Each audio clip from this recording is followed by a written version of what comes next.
Okay, so a username mention from Reddit keyed me into a discussion on the Jian Ghomeshi case that was going on in a subreddit I barely ever go to called R Documentaries.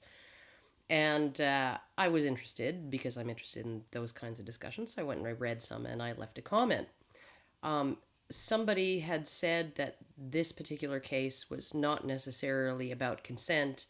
Um, I think the comment was not necessarily consent, but also not victims or survivors, simply regrets and shame.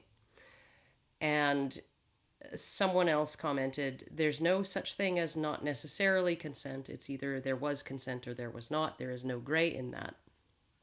And that's where I chimed in. And I said there's an astounding amount of gray in the concept of consent, in the legal application of it anyway, for a lot of women. A content analysis of the plots of romance novels regarding sexual consent would probably make your hair turn white. He replied that I'm with you 100% on romance novels regarding sexual consent, but should we compare real life consent issues with issues in completely unrealistic and ridiculous fiction books? And here's my response to that. Okay, so the problem I'm getting at is that even in women's minds, consent can be a very flexible thing. This is true for men too, but in a slightly different way. So I'm going to describe two common tropes in romance novels and then discuss what their popularity implies about some women's psychological relationship with the concept of consent. Number one, early on in the book, the hero rapes the heroine. Not a gray rape either. Rape. She physically resists and he subdues and rapes her. Over the course of the next 200 or 300 pages, he essentially manages to demonstrate to her that if she had known him then the way she knows him now, she would have consented. She falls in love with him and they end up married and living happily ever after. Granted, this trope was more common up to about the 1980s when there was a concerted effort by editors to expunge it from mainstream romance.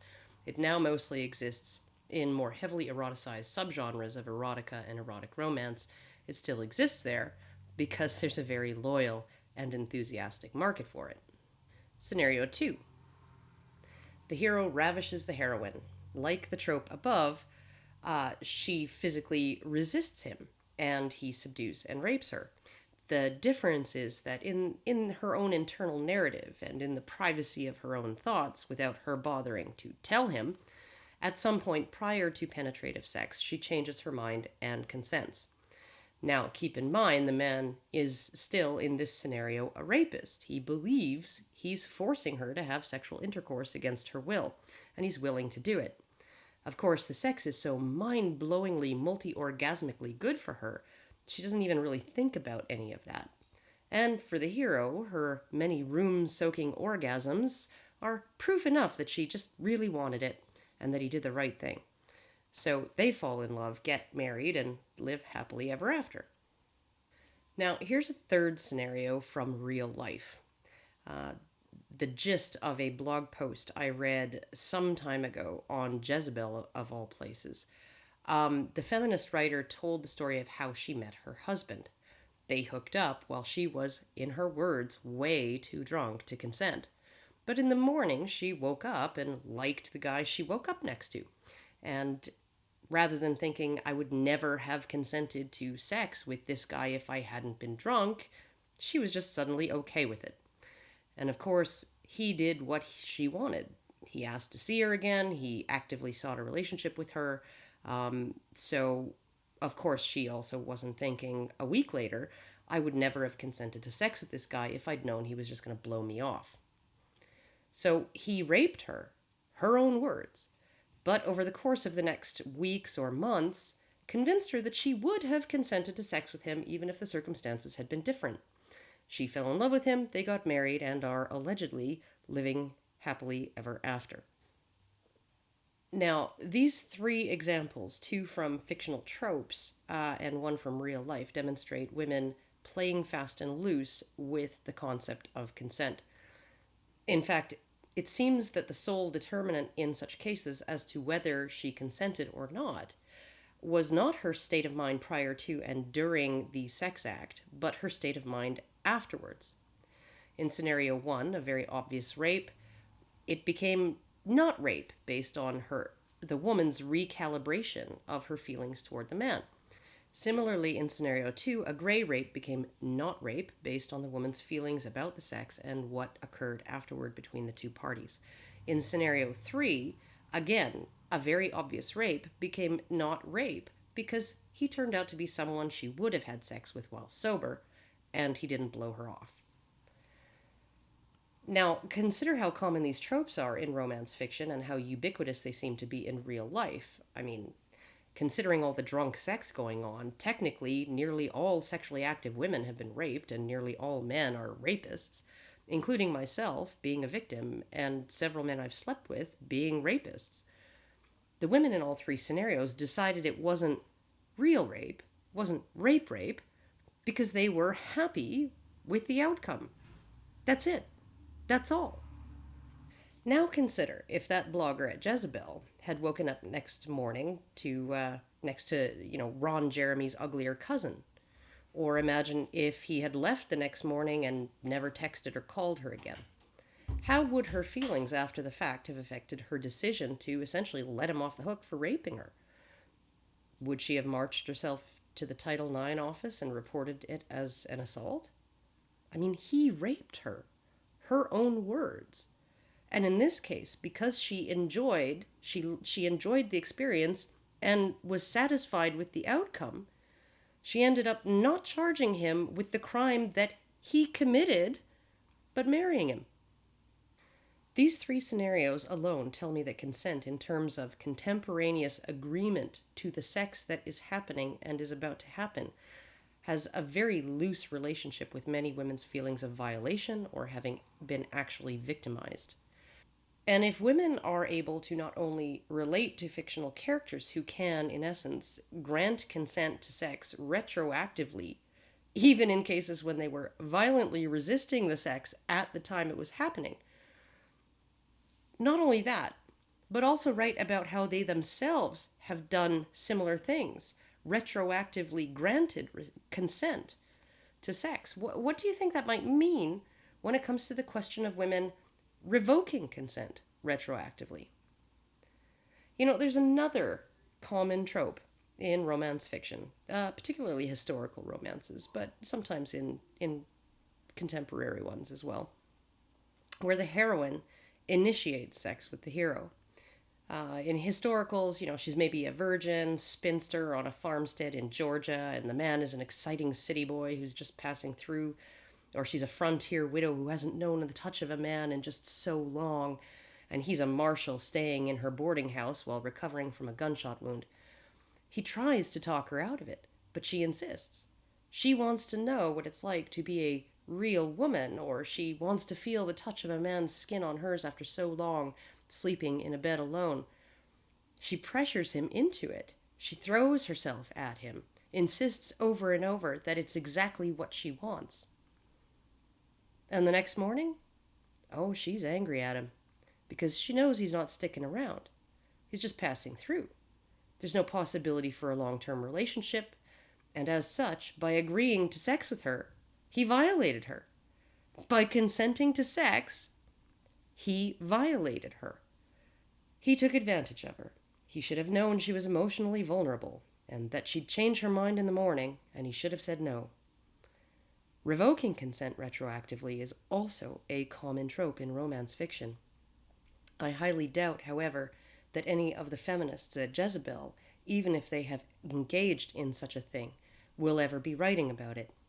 Because it's one thing to admit you let a rapist off the hook and married him.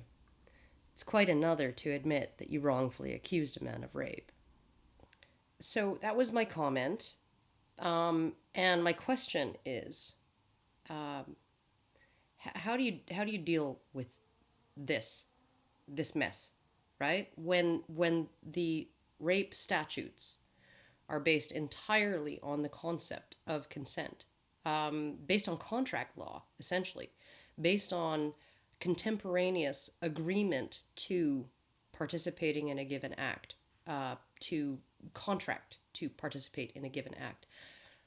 And yet you have a substantial portion of the female population somehow being able to relate to fictional characters who can grant retroactive consent after they've been raped and revoke consent retroactively when they have not been raped. How do we get around this when most of the people, a large minority actually, 40 something percent of the people surveyed by Mary Koss in that initial study on campus rape said that they did not feel violated in any way. The victims, the people that Mary Koss declared were victims of rape, said they did not feel violated. How are we supposed to deal with this?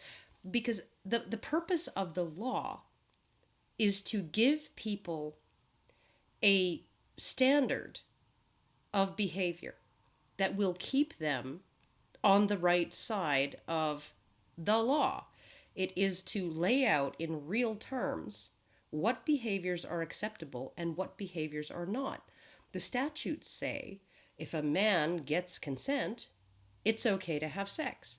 The statutes say if a man does not get consent, it is then rape. But if women do not respect consent as a concept, as a legally valid concept, if they think that it's okay to base whether they make a complaint of rape on whether they were happy with the outcome, I mean, at least in terms of women who were technically, according to the statute, raped, but they were just pleased as punch the next morning and just went on with their lives, right?